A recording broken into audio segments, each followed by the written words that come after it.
Hello everyone, आप सब कैसे हैं। मैं उम्मीद करता हूं कि बहुत अच्छे होंगे और अपनी पढ़ाई को बहुत अच्छे से कर रहे होंगे। मैं Akash Kumar Bhadana ICT virtual classroom में आपका बहुत बहुत स्वागत करता हूं मेरे प्यारे बच्चों। जैसा आपको पता है कि 12th क्लास से हमारी इकोनॉमिक्स देख रहे हैं और बेसिकली हम लोग इसमें मॉडल पेपर की ही बात कर रहे हैं 12th क्लास में। तो आज हम लोग नेक्स्ट मॉडल पेपर की तरफ बढ़ रहे हैं। क्लियर है? चलिए ध्यान दीजिए, चलते हैं सीधा डिजिटल बोर्ड की तरफ। क्लियर है बच्चों? चलिए, तो सबसे पहले आपके सामने जो पहला प्रश्न है, आप इसको गौर करके देखें सभी बच्चे। पहला प्रश्न है आपके सामने, देखिए, उत्पादन फलन का अर्थ बताइए कि प्रोडक्शन फंक्शन क्या है। भाई, उत्पादन फलन को क्या बोलते हैं हम लोग? आपका प्रोडक्शन फंक्शन। तो आगतो यानी कि इनपुट और आउटपुट के बीच के संबंध को बताने के लिए उत्पादन फलन कहा जाता है। क्या कहलाता है? उत्पादन फलन हम इसको बोलते हैं। ठीक, इनपुट और आउटपुट के बीच का।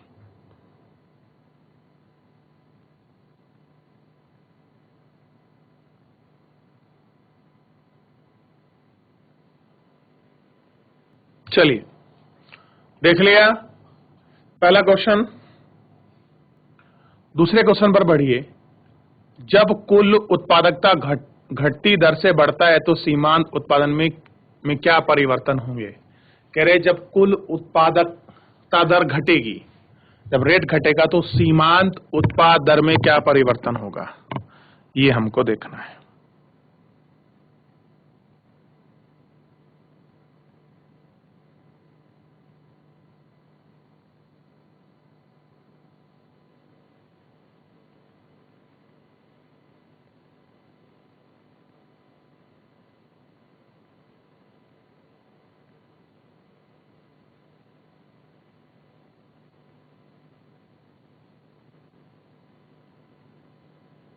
देख लिया? आगे बढ़े।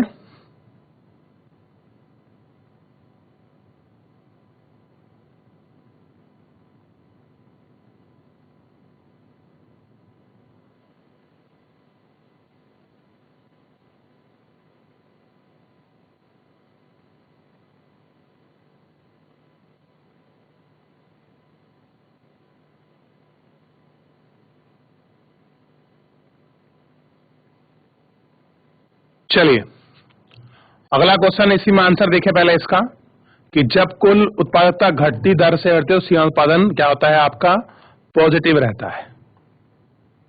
कैसा होता है? पॉजिटिव।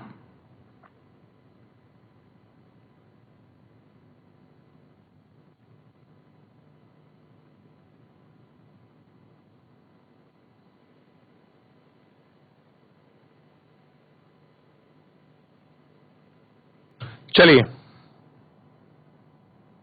समतर बिंदु किसे कहते हैं?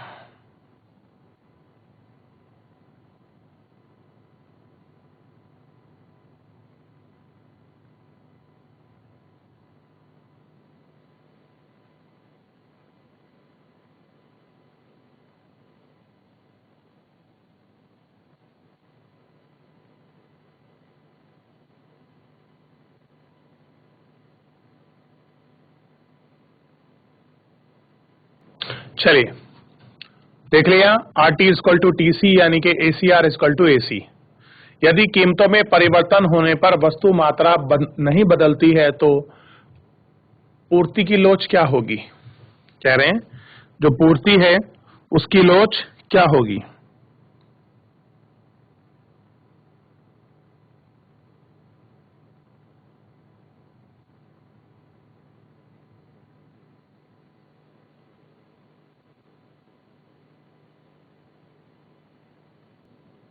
चलिए, कारक के वर्तमान प्रतिफल की अवस्था के कुल उत्पादन का व्यवहार संख्यात्मक उदाहरण सहित आपका समझाइए। क्या एग्जाम्पल है उसको आपको समझाना है।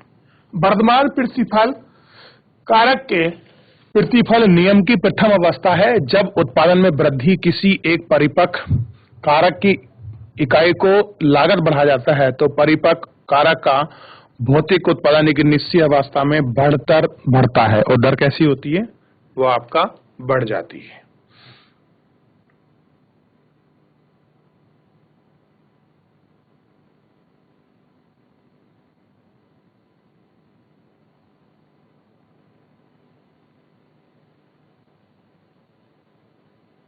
चलो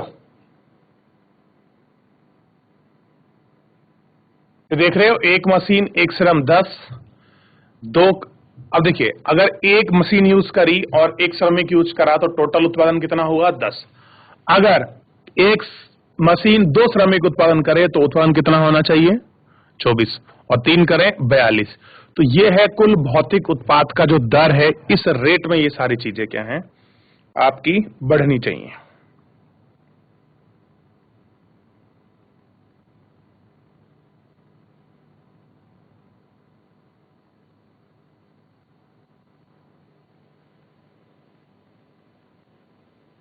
ठीक है,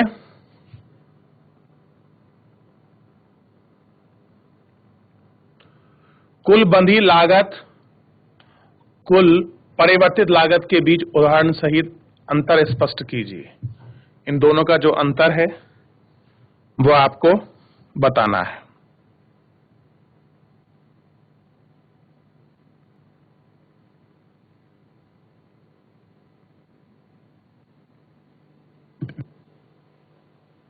देख लिया आपने? चलिए,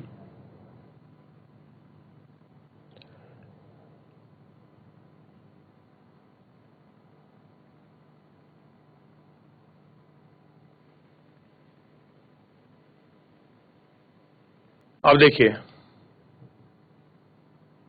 कुल बंधी लागत कुल परावर्तित लागत के बीच में अंतर स्पष्ट करना है।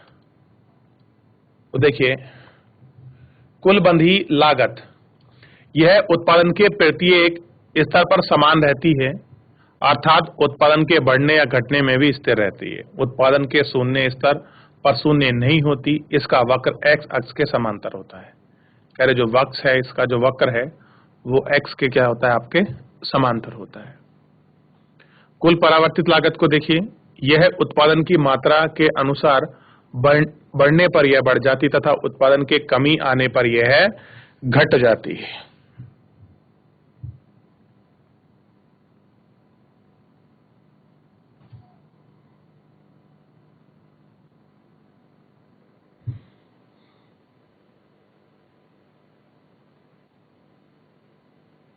ठीक, देख लिया?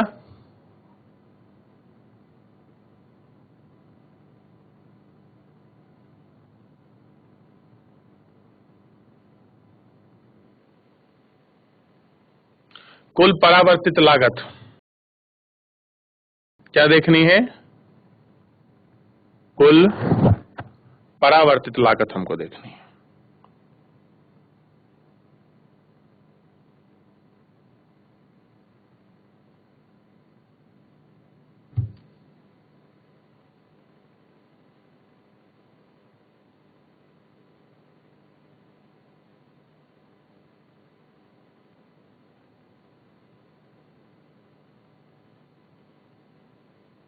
देख लिया?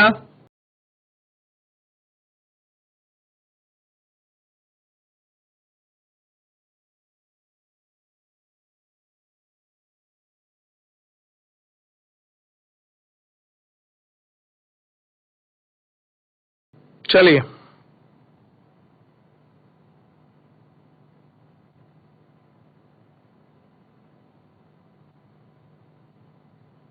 आगे बढ़ जाएं।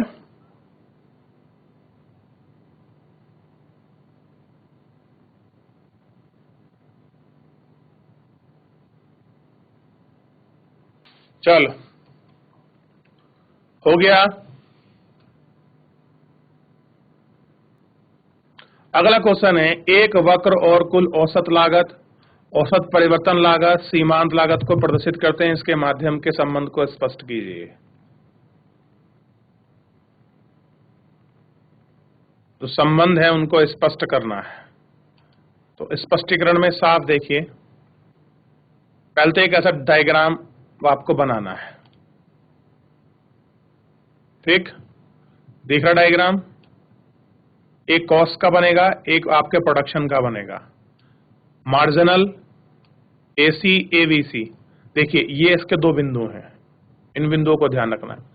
तो एमसी कॉमा एसी व एसी के न्यूनतम बिंदु को काटती है, MC के कटाव बिंदु से पूर्व AC तथा AB बिंदु दोनों घटती हैं, MC से अधिक होगी, किंतु कटाव AC के बाद AB को बढ़ने लगेगा। बाद स्थिति में AC व AC में अधिक हो जाएगी। ठीक, तो ये कटाव बिंदु भी हमको बिल्कुल अच्छे से दिखाई देगा।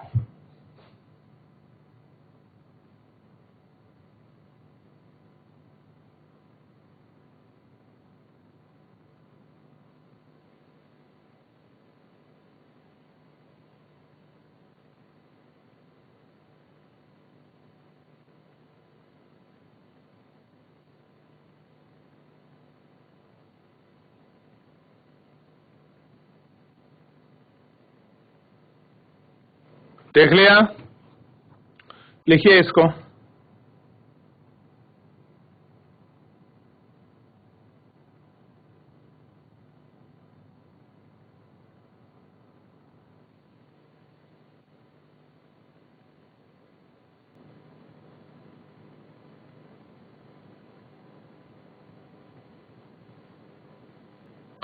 चलिए अगला क्वेश्चन देखिए।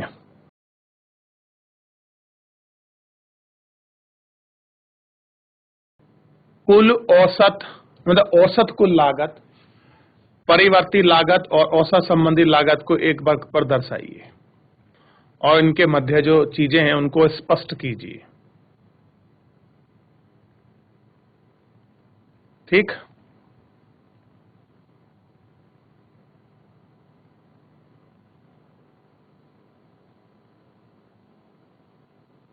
देखिए डायग्राम तो कुछ इस प्रकार से बनेगा। अब AC, AV और EF का योग होता है तो उत्पादन वृद्धि से AC व AB में अंतर कम होता है, किंतु AC व ACF के बीच अंतर बढ़ जाता है। AC व ABCF में लंबवत दूरी AC के कारण होती है। ठीक, और AC ABF में कभी समान नहीं होती क्योंकि AFC कभी शून्य नहीं होगा। ठीक, ये हमको देखना है।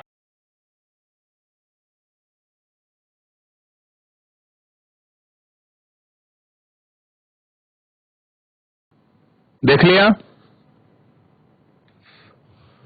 आगे बढ़ जाएं।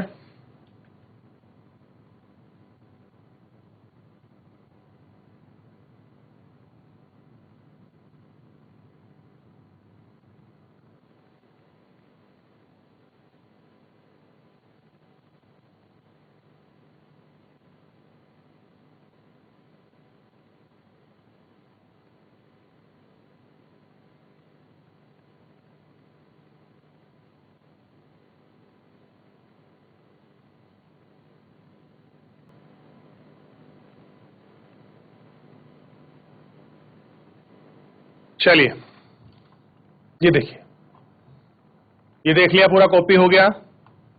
इस पर आ जाइए, इसके आंसर पर लिखिए। AR व MR दोनों घटते हैं। MR AR की तुलना में ज्यादा तेज दर है। MR घटते घटते शून्य ऋणात्मक हो जाते हैं, किंतु AR कभी शून्य नहीं होता।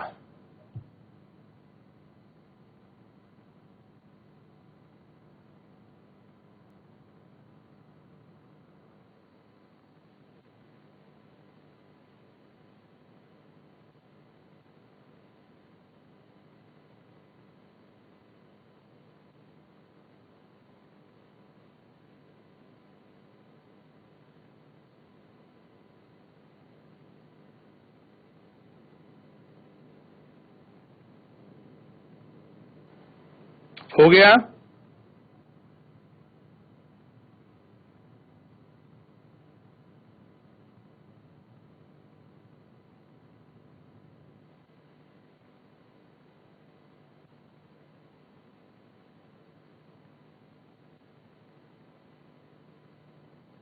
चलिए देख लिया।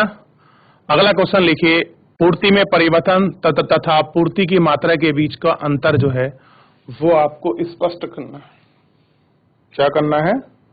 दोनों की मात्रा के बीच का जो अंतर है वो आपको स्पष्ट करना है।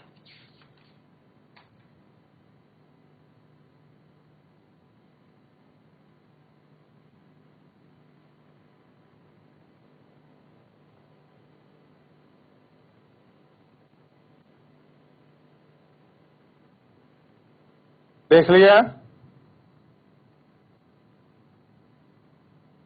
चलिए आगे बढ़ जाते। तो अब आपका पूर्ति की मात्रा में परिवर्तन को देखिए। यह है वस्तु की कीमत में परिवर्तन के कारण पूर्ति के परिवर्तन का बदलाव है। इस स्थिति में पूर्ति के निर्धारक कारक परिवर्तक रहता है। इसे पूर्ति के परिवर्तन का नियम लागू है। पूर्ति वक्र में स्थिति में ऊपर या नीचे होता है, दोनों देख लीजिए इसको।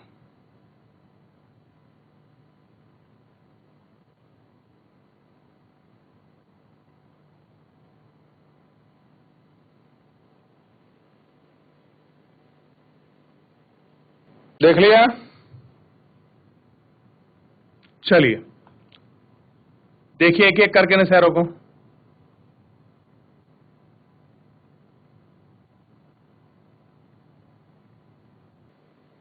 हुआ बच्चों?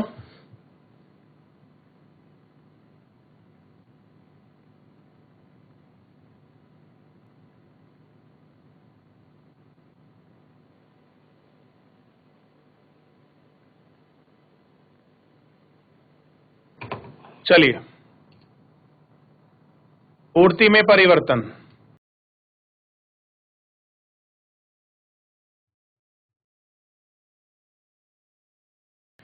यह वस्तु की कीमत के अलावा पूर्ति के अन्य निर्धारकों में परिवर्तन के कारण पूर्ति में होने वाला परिवर्तन है। इस स्थिति में वस्तु की कीमत अपरिवर्तित रहती है। इसकी स्थिति में पूर्ति का नियम क्रियाशील नहीं होता। इस पूर्ति में इसकी भी दाईं ओर से बाईं ओर खिसक जाती है। देख लिया।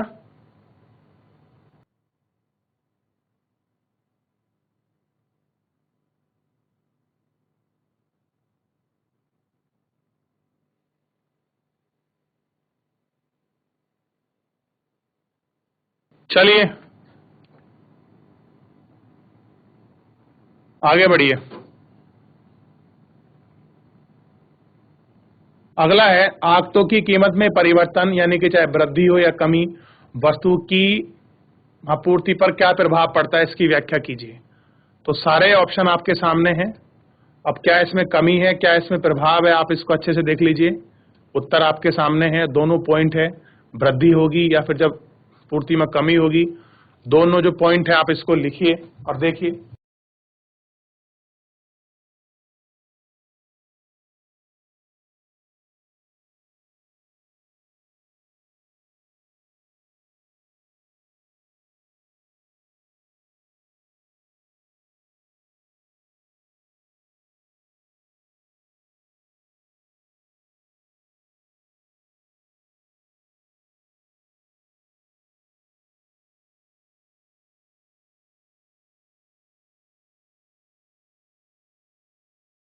चलिए अगला क्वेश्चन देखिए। संबंधित वस्तुओं की कीमत में परिवर्तन वृद्धि या कमी की पूर्ति पर क्या प्रभाव पड़ता है, व्याख्या कीजिए। पिछला प्रश्न क्या था? आगतों की कमी थी, और यह क्या है? संबंधित वस्तुओं की कमी या परिवर्तन में उसको हमको चेंजेस रेट देखना है। देखिए इसको।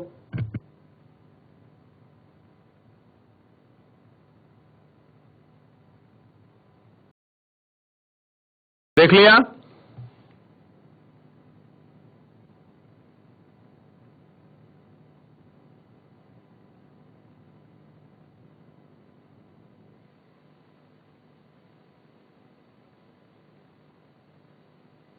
करिए इसको।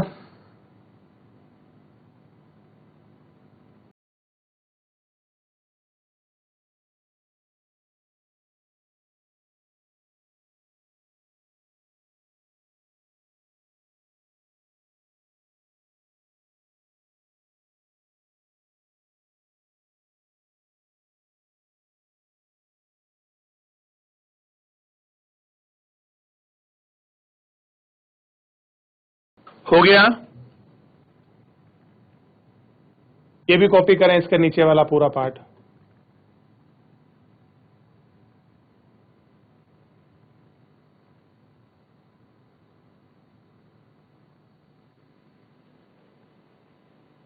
चलिए कंप्लीट कर लीजिए इसको। ठीक हो गया। अगले क्वेश्चन पर ध्यान दीजिए, स्पष्ट कीजिए कि तकनीकी प्रगति वस्तुओं की पूर्ति पर क्या प्रभाव डालती है। यानी कि अगर आप टेक्नोलॉजी का उपयोग करते हैं तो इससे प्रोडक्शन में क्या बेनिफिट्स हैं, या आप समझते हैं कि किस प्रकार आपका तकनीकी हमारी प्रोडक्शन में या फिर जो पूर्ति है उसको करने में क्या रोल प्ले करती है।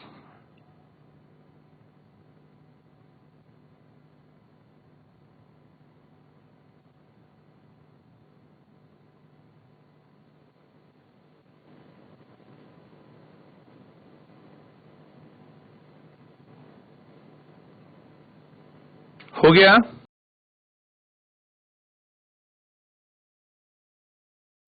चलिए ध्यान दीजिए। तो मेरे प्यारे बच्चों, फिलहाल आज के लिए इतना ही। अभी और मॉडल पेपर बचा है जिसको हम लोग नेक्स्ट लेक्चर में अच्छे से कंप्लीट करेंगे। फिलहाल आज के लिए इतना ही, मिलते हैं नेक्स्ट लेक्चर में। तब तक अपना ध्यान रखिए, स्वस्थ रहिए, अपनी पढ़ाई को बहुत अच्छे से करते रहिए। मुझसे जुड़ने के लिए आपका बहुत बहुत धन्यवाद।